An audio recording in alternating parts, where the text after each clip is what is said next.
All right, so the real estate market has certainly started to shift. If you'd like to learn what's happened in the last 14 days here in the Northern Virginia real estate market, stay tuned. My name is Sean Price. I'm with the Price and Price Group here at eXp Realty, and I did not shoot a market report last week because it was Memorial Day weekend, and so this market report is going to cover about a 14-day period. And one of the questions that I've been getting a lot lately is there going to be a crash? Because the market is certainly shifting. It's slowing down a little bit, and we'll see that in the graphic when we get to that point.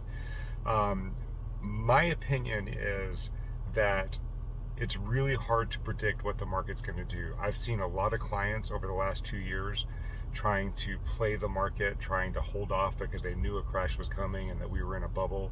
And those clients came back into the market in the last 6 weeks and have been paying a lot more money than they would have paid 2 years ago because they were trying to play the market.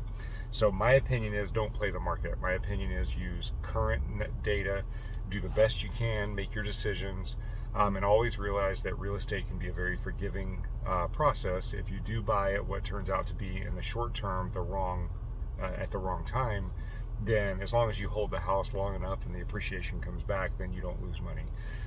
So if you're planning on buying for a hold period of at least 5 years, then I feel like it's still totally safe. To the point that Kelly and I bought our house just last month. We bought our house in March. So with that being said, I don't know if there's a market crash coming.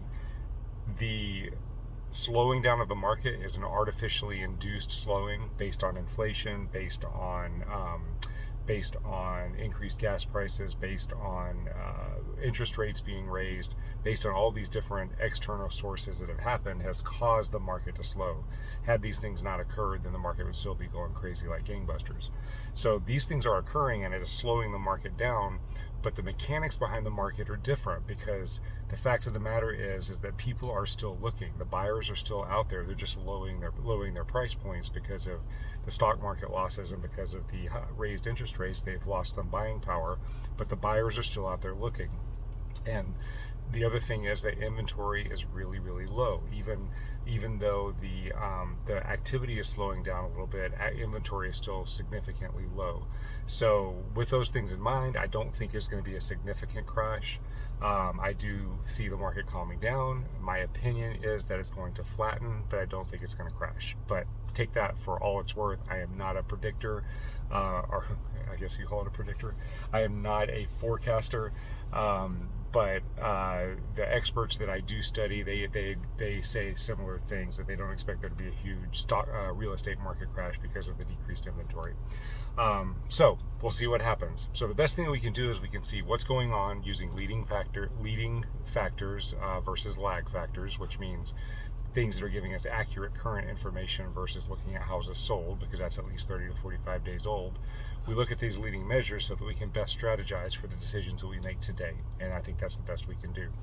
So we are definitely moving more towards a neutral market. You'll see that in the graph when I show it to you. And what we're seeing in the field is there are a few different types of sellers that we're seeing in the market right now.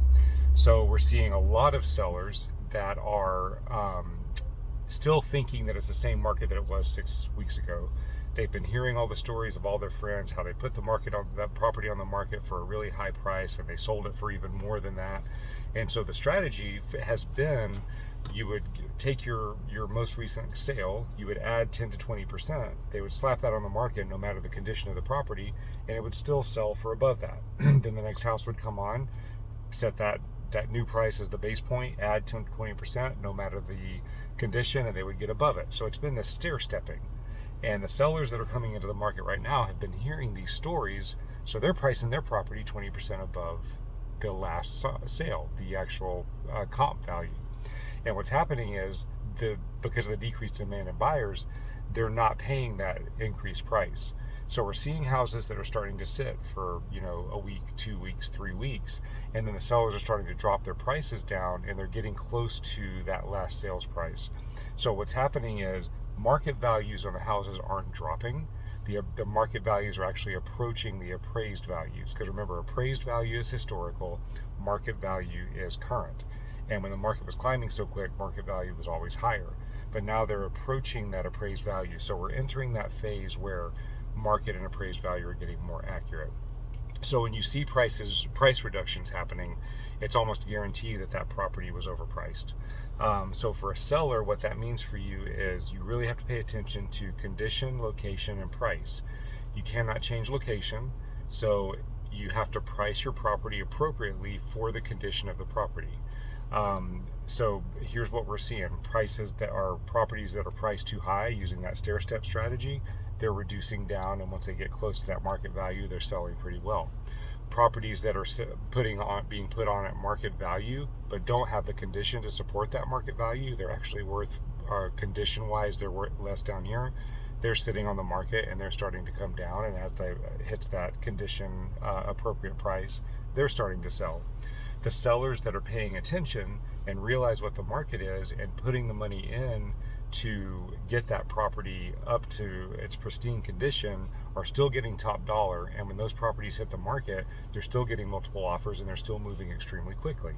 The properties that are not in pristine condition but are priced appropriately are still getting a ton of offers. They're still getting a lot of attraction, and they're still going above the asking price. So strategically pricing your property right now is more important than ever for sellers, because they are still going at a premium for what the condition of the property is, and they are still going above asking price. So that's the seller perspective. From the buyer perspective, your agent needs to be very, very particular for each individual property. They need to not take a shotgun approach at things. We've gotten buyers under contract where the property, we knew they were using the 20% above price strategy, and we came in $20,000 under asking price and got the property. Where we had another situation where the property was priced perfectly, like exactly where it should have been, so we ended up paying a little bit above that. So you have to strategically know each individual property. So those are my thoughts. That's the pulse of the market. It is an opportunity for buyers. We're having a lot more success with our buyers at winning offers, and our sellers are actually doing really well too, because we're pricing appropriately. If you guys have any questions about this, please feel free to reach out to me. We're going to go to the graph in just a second so you can see graphically what's going on. But let me know if you have any questions about whether you should rent versus buy, what kind of subjects you would like me to shoot a video on, so that I can go ahead and get those videos shot so we can create a resource library as we navigate this shifting market. The other thing is, if you're watching this on YouTube, if you would do me a huge favor, apparently I need to ask you to subscribe, because that will help us get this market report out to more people, and also give us a thumbs up, I think, to like it. Yeah, that's my tech savviness coming through.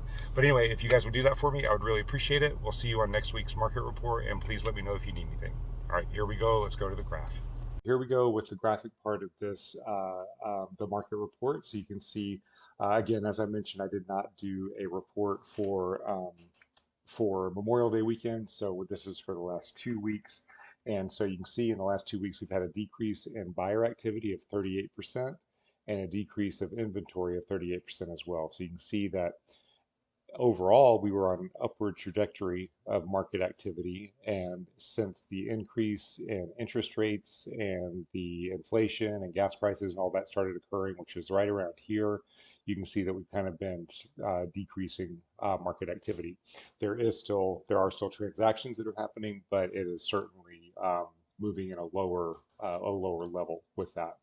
So if you go over here to the strength of the seller's market versus buyer's market, you can see that the trend has been certainly moving downward. The strength of the seller's market has reduced pretty dramatically, and this is why those sellers that are acting like we're still here are not having much success with selling their home. And so we're moving into a more neutral market. And the last couple of weeks, we've kind of hovered right around a neutral market, which if we stay in a neutral market, that's a great, healthy place to be. We'll see what happens and see if it continues in a downward trajectory or exactly what happens. If you have any questions, please feel free to reach out to us, and we will see you on next week's video.